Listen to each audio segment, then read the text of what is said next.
মানে Rahim build engineering and construction YouTube চ্যানেলের পক্ষ থেকে আমি হৃদয় আছি আপনাদের সাথে। আশা করি সবাই ভালো আছেন। আজকে আলোচনা করব রেইনফোর্সমেন্টের উপর ভিত্তি করে বিমকে কিভাবে ক্লাসিফাই করা যায় সেটা। তো রেইনফোর্সমেন্টের উপর ভিত্তি করে মানে রেইনফোর্সমেন্টের প্লেসিংয়ের উপর ভিত্তি করে কোথায় রেইনফোর্সমেন্ট আছে সেটার উপর ভিত্তি করে বিমকে মেনলি দুইভাবে ভাগ করা যায়। একটা হলো সিঙ্গলি রেইনফোর্স বিম, একটা হলো ডাবলি রেইনফোর্স বিম।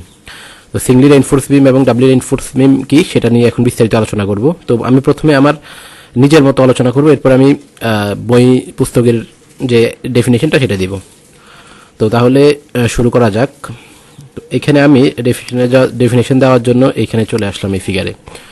তো আমাদের যখন কোনো একটা আমি আরেকটা ফিগার দেখাই আরেকটু, তাহলে আরও সুবিধা হবে।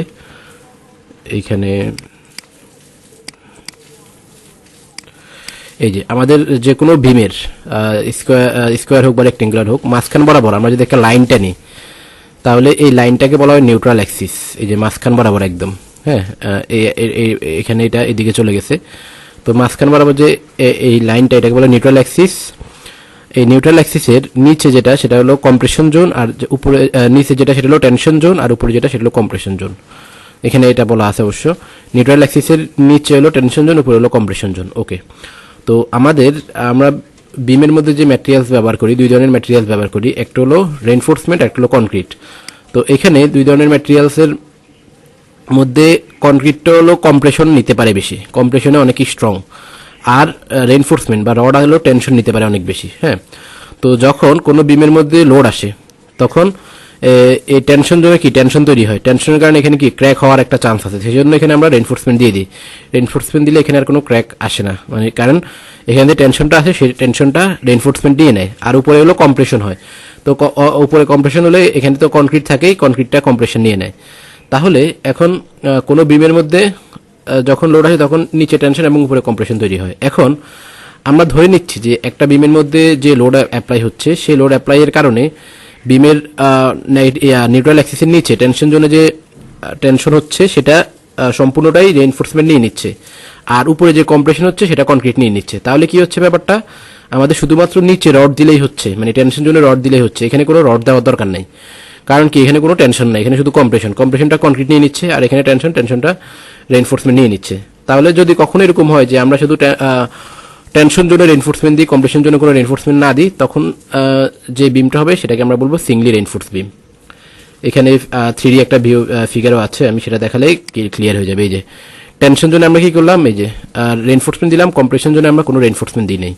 যদিও বাস্তবে এরকম বিম হয় না, কারণ এসিআই কোডের ক্রাইটেরিয়া অনুযায়ী যে কোনো রেক্টেঙ্গুলার বিম বা কলাম হোক সেখানে 4টা রড দিতে হবে 4 কর্নারে। হ্যাঁ, তো যাই হোক, যদি কখনো এরকম হয় যে এখানে আমাদের শুধু বিমের বটমে যে টেনশনটা আসতেছে সেটা সম্পূর্ণটা রেইনফোর্সমেন্ট নিয়ে নিচ্ছে, তাহলে আমরা টপে শুধু জাস্ট একটা মিনিমাম রেইনফোর্সমেন্ট দিলেই চলবে, এটাই আর কি। যাই হোক, তো এবার এটা আমি আমার নিজের মতো করে বললাম। এবার আমি যদি এখানে দুইটা ডেফিনেশন দিয়েছি বইয়ের আলোকে, সেগুলো যদি একটু বলি, তাহলে the beam that is longitudinally reinforce only in tension zone, it is known as singly reinforce beam. আমি যেটা বলেছিলাম এক্স্যাক্টলি সেটাই, যে শুধুমাত্র লংজিটিউডাল রেইনফোর্সমেন্টটা থাকবে টেনশন জোনে।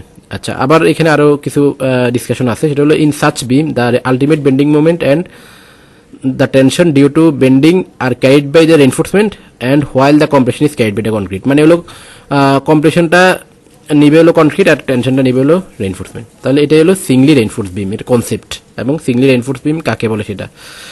এরপরে যদি আমরা ডাবলি রেইনফোর্স বিমে যাই, তাহলে ডাবলি রেইনফোর্স বিমের ক্ষেত্রে যে কনসেপ্টটা সেটা হলো এখানে লোডের কারণে যে পরিমাণ টেনশন আসতেছে, টেনশন জোন মানে রেইনফোর্সমেন্ট শুধুমাত্র বটমের রেইনফোর্সমেন্ট সেটা নিতে পারতেছে না, কিছু টেনশন টফে নেওয়া লাগতেছে, মানে টফে কনক্রিটকেও নেওয়া লাগতেছে। তো কনক্রিট তো আসলে টেনশন নিতে পারবে না, তাহলে কি করতে হবে, টফও কিছু রড দিয়ে দিতে হবে আমাদেরকে। তাহলে কি হবে, টেনশন জন্য রড দিচ্ছি আমি, কম্প্রেশনের জন্য রড দিচ্ছি, রেইনফোর্সমেন্ট দিচ্ছি। তাহলে এটা হলো ডাবলি রেইনফোর্স বিম। এখানে আমি এটাই বলেছি, এই যে reinforce concrete beam with steel reinforcement both in tension and compression is called doubly reinforce beam. এটা হলো ডাবলি রেইনফোর্স বিমের কনসেপ্ট। তো বাস্তবে বেশিরভাগই প্র্যাকটিক্যালি যত বিম আমাদের বিল্ডিংয়ে যত বিম থাকে সবগুলাই ডাবলি রেইনফোর্স বিমে হয় বেশিরভাগ সময়। যদি কারণ এখানে যে লোড আসে অ্যাকচুয়ালি টেনশন আসে, সেটা কিন্তু শুধুমাত্র টেনশন জোন নিতে পারে না, বা শুধু রেইনফোর্সমেন্ট বটম রেইনফোর্সমেন্টটা নিতে পারে না, টফও কিছু রেইনফোর্সমেন্ট আমাদের দিয়ে দেওয়া লাগে। তো আমি যখন এক্সাম্পল দেখাবো তখন এই জিনিসগুলো নিয়ে আরও বিস্তারিত আলোচনা করব। তখন ম্যাথের মধ্যে আরও দেখাবো। এই যে এখানেও ফিগার আছে আরও। তো আশা করি ডাবলি রেইনফোর্স বিম এবং সিঙ্গলি রেইনফোর্সমেন্ট বি কি, কোনটা কোথায় ব্যবহার হয়, প্র্যাকটিক্যালি অ্যাপ্লিকেশনটা কোনটার বেশি সেটা আপনারা বুঝতে পেরেছেন। যদি বুঝতে প্রবলেম হয় কমেন্ট সেকশনে জানাবেন। আর যদি ভিডিওটি আপনাদের ভালো লেগে থাকে তাহলে লাইক কমেন্ট করবেন এবং সাবস্ক্রাইব করে বেল আইকনে ক্লিক করে রাখবেন যাতে পরবর্তী ভিডিও সবার আগে আপনাদের কাছে পৌঁছে যায়। সবাই ভালো থাকবেন, সুস্থ থাকবেন। ধন্যবাদ সবাইকে।